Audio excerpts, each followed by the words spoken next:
Friends, আজকে দিনটা আমরা আবার স্টার্ট করছি। আজকে হচ্ছে ডে 4। ঠিক আছে, আমি ফটো দেখাতে পারছি না, হাতে ফোন আছে। ওকে, আজকে হচ্ছে ডে 4।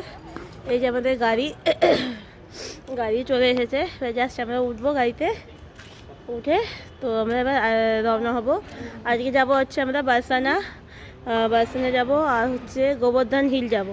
ওকে, আর আরও 2-3টে প্লেস আছে, আমার ঠিক এই মুহূর্তে মনে পড়ছে না। বসবে বাবা।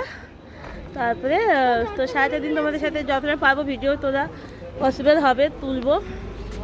এখানে কি বলো তো, সব মন্দিরে তো ভিডিও বলছি, ফোন তো অ্যালাউ হয় না, সেক্ষেত্রে সব জায়গায় ভিডিও করানো পসিবলও হচ্ছে না। আর এত ক্রাউড, তো সেক্ষেত্রে সব জায়গায় ভিডিও করতেও পারছি না। হ্যাঁ, প্রচণ্ড। তো যতটা যা পারছি আমি শেয়ার করছি। ঠিক আছে, চলো তো দেখি আজকে কতটা কি করতে পারি। চলো, দেখা হচ্ছে। সবাই দেখতে থাকো ভিডিও। আর ভিডিওগুলো কেমন লাগছে প্লিজ একটু কমেন্ট করে জানিও। ওকে, বাই।